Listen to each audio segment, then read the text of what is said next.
Oke, maaf ya. Baik, Assalamualaikum warahmatullahi wabarakatuh.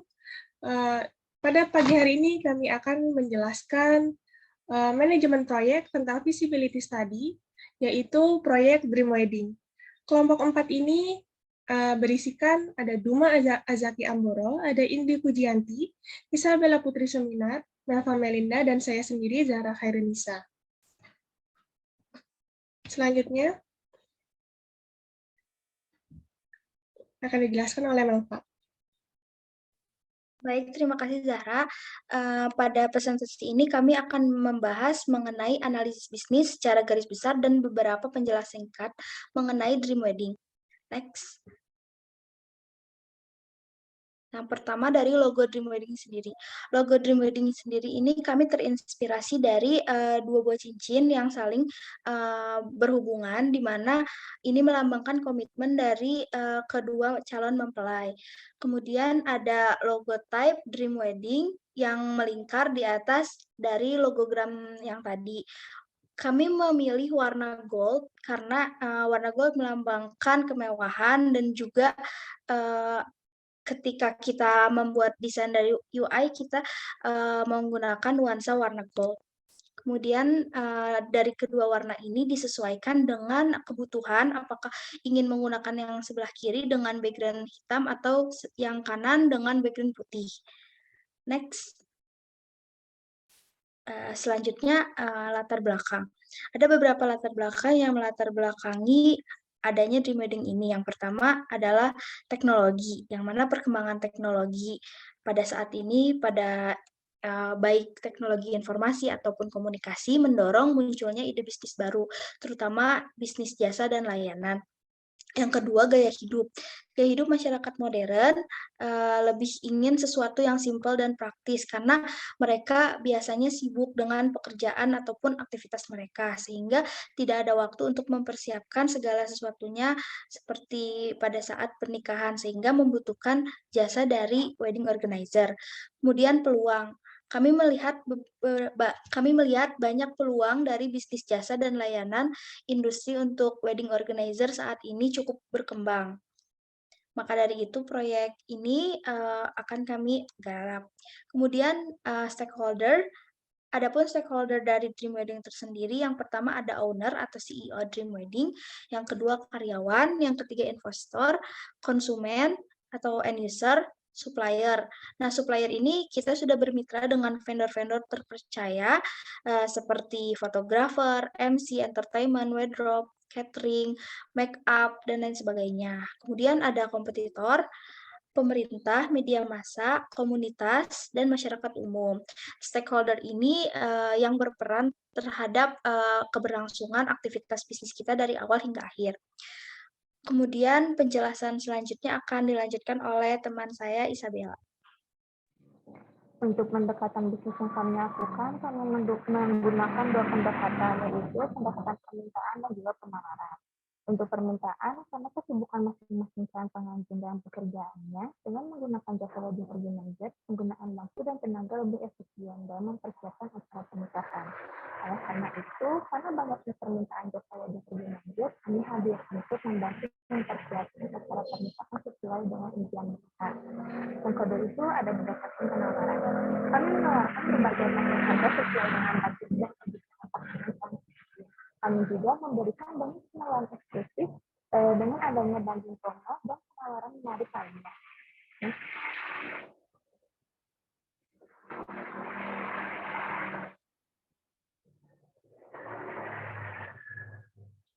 Untuk deskripsi sektor pasar itu, jasa wedding organizer memiliki peluang yang besar, di mana sekarang karena produk hidup masyarakat yang individualisme dan semakin sibuk dengan pekerjaannya, sehingga calon pengantin perlu bantuan wedding organizer dalam menyiapkan segala kebutuhan dan rangkaian proses pengaturan dalam acara pernikahannya.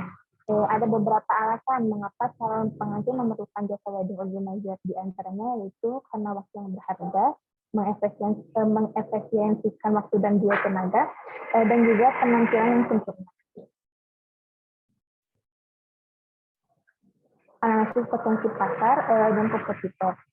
Kami melihat potensi dari wedding organizer ini karena pernikahan menjadi tradisi dan merupakan sesuatu yang lekat dalam budaya Indonesia, yang merupakan sesuatu yang pasti selalu ada.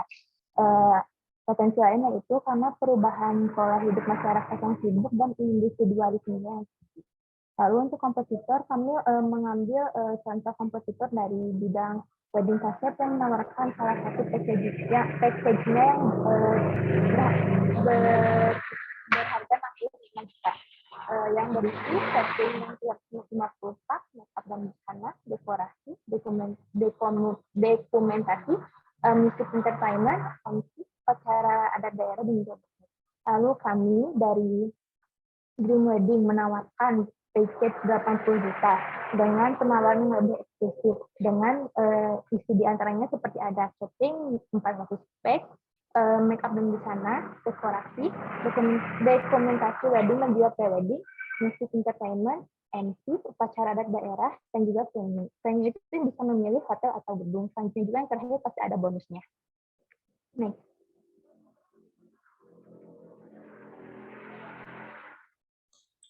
Selanjutnya marketing mix dari jasa WO Dream Wedding. Di sini yang pertama ada produk. Di sini kami menawarkan 2 paket, yaitu paket pernikahan rumahan, dan paket pernikahan di gedung atau outdoor. Untuk fasilitas yang kami tawarkan, yaitu ada dekorasi kamar tidur, dekorasi ruangan untuk berlangsungnya resepsi pernikahan, ada tirai, standing flower, pintu masuk gazebo dengan dihiasi bunga, make up, dan pakaian pengantin. Nah, dari kedua paket ini tuh kami menawarkan fasilitas yang berbeda. Jika konsumen memilih paket pernikahan di rumah, maka fasilitas yang akan didapatkan adalah berupa sebuah tempat pelaminan sesuai dengan kebutuhannya. Kalau konsumen ingin memilih paket pernikahan di gedung atau tempat-tempat outdoor di luaran, nanti kami akan memberikan pilihan gedung tersebut. Kemudian ada fasilitas tambahan, yaitu ada fotografer, video shooting, dan catering. Kemudian yang kedua ada price. Di sini untuk paket pernikahan rumahan harga yang ditawarkan sekitar 40-80 juta, dan untuk paket pernikahan di gedung atau outdoor di taman, harga yang ditawarkan sekitar 50 atau sampai 150 juta. Selanjutnya ada place. Dream Wedding ini melakukan pemasaran di kawasan ramai seperti di mall atau di pusat perbelanjaan. Kemudian ada promotion. Di sini Dream Wedding melakukan promotion di sosial media seperti di Instagram atau website.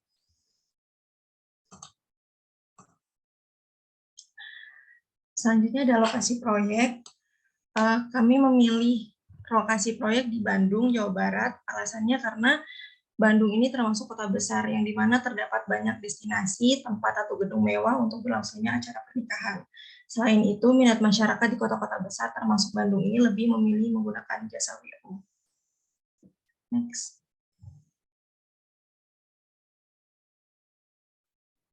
Baik, selanjutnya ada teknologi dan proses produksi. Di sini adalah flowchart dari proses bagaimana Dream Wedding ini memfasilitasi klien. Itu di bagian pertama ada bagian pemasaran yang melakukan promosi. Kemudian jika klien tertarik, calon klien akan melakukan kontak dengan WO yang kemudian melakukan diskusi terkait kerjasama tersebut. Dan deal nggak nih kalau kliennya merasakan cocok dan setuju untuk melakukan deal, maka mereka akan lanjut melakukan pembayaran. Jika tidak, bagian pemasaran akan kembali melakukan promosi untuk mendapatkan klien yang lain lagi. Selanjutnya, setelah melakukan pembayaran, kami dari pihak WO akan melakukan kontak dan diskusi bersama vendor. Kemudian, mengontak nih satu-satu, ada fotografer, ada catering, dan sebagainya. Nah, setelah sudah ada diskusi tersebut, maka dilakukan kembali diskusi bersama tim WO, vendor, dan juga klien. Di sini ada klien karena mereka lah yang memberikan arahan, mereka maunya seperti apa gitu. Sebagai vendor dan fasilitator, kita juga harus tahu nih, dan mencari jalan keluar kalau misalnya ada kendala seperti itu. Untuk selanjutnya ada eksekusi konsep. Setelah misalnya fitting baju dilakukan, pemilihan make up-nya seperti apa. Setelah semuanya sudah selesai, kemudian ada pengecekan ulang atau gladi. Nah, aman nggak nih di sini? Kalau udah aman berarti langsung ke acara. Kalau nggak ada, kalau nggak aman kita kembali ke eksekusi konsep. Yang salah tadi dibenerin dulu nih, terus dicek lagi kalau udah aman benar-benar baru kita ke eksekusi acara. Nah, setelah eksekusi acara di sini juga ada monitoring.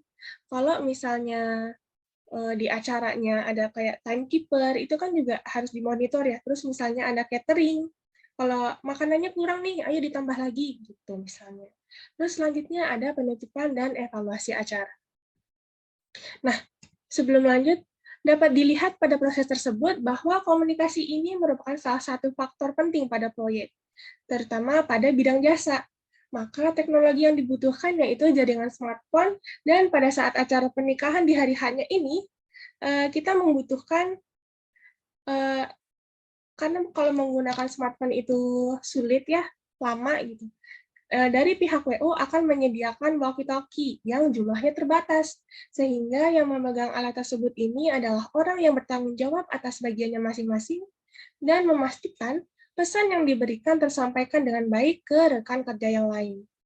Nah, peralatan utama yang paling dibutuhkan pada jasa WO ini adalah media komunikasi. Entah komunikasi marketing, komunikasi dengan klien, komunikasi vendor, dan komunikasi sesama tim WO. Dalam hal ini, media yang dimaksud dapat berupa smartphone, laptop, komputer, juga software yang digunakan, yaitu WhatsApp, Instagram, YouTube, website, dan lain-lain. Yang selanjutnya akan dijelaskan oleh rekan saya. Oke, untuk selanjutnya di sini tuh saya akan menjelaskan mengenai AMDAL. AMDAL sendiri merupakan analisis mengenai dampak lingkungan. Nah, AMDAL sendiri merupakan studi tentang aspek lingkungan hidup yang bertujuan untuk menentukan bisnis secara lingkungan dapat dilaksanakan secara layak atau sebaliknya.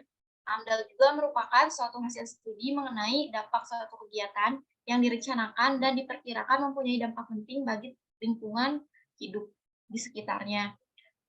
Kemudian di sini ada beberapa faktor dampak lingkungan yang perlu diperhatikan pada bisnis wedding organizer, yaitu ada sampah organik maupun non-organik setelah selesai suatu acara dan pemilihan tempat pada saat akan diadakan acara pernikahan, agar tidak mengganggu masyarakat sekitar baik dari suara sound system ataupun kemacetan yang bisa saja terjadi karena adanya acara pernikahan.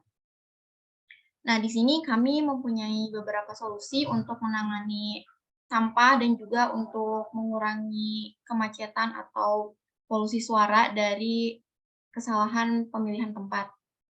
Nah, untuk sampah sendiri, di sini itu kami ada memberikan solusi untuk sampah organik maupun non-organik pada saat selesai acara, maka harus dikumpulkan secara langsung menjadi satu, kemudian dibuang ke tempat pembuangan sampah atau tempat pembuangan akhir terdekat dengan lokasi pernikahan. Sementara untuk sampah organik sendiri bisa dikubur atau ditimbun di tanah, di mana nantinya bisa berguna menjadi pupuk.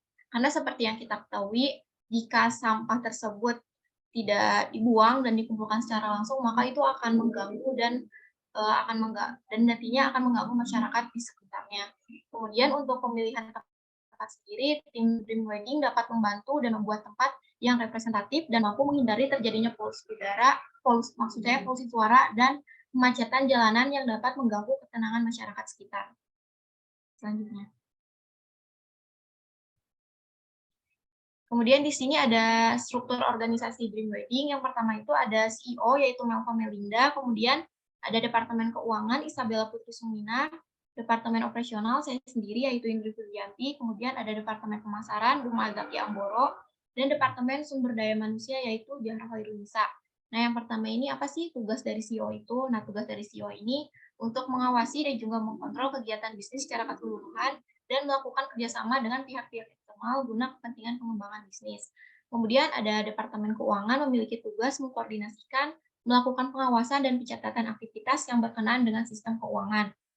Kemudian ada Departemen Operasional, yaitu bertugas untuk mengkoordinasikan, memberi pengarahan dan pengawasan atas pelaksanaan kegiatan, serta pengendali kualitas setiap bagian dan menciptakan paket baru. Kemudian ada Departemen Pemasaran yang bertugas untuk perencanaan produk, penetapan strategi pemasaran, mengetahui kondisi pesaing, melihat tempat pemasaran, dan mengurus perizinan tempat, serta urusan eksternal yang berkaitan dengan lapangan. Dan yang terakhir ada Departemen Sumber Daya Manusia, yaitu memiliki tugas untuk mengelola seluruh dan menjaga kualitas tenaga kerja, mengadakan rekrutmen, pelatihan, dan juga pengembangan sumber daya manusia yang ada di tim Dream Wedding itu sendiri. Selanjutnya. Mungkin cukup sekian presentasi dari kelompok kami. Mohon maaf apabila terdapat kesalahan. Wassalamualaikum warahmatullahi wabarakatuh.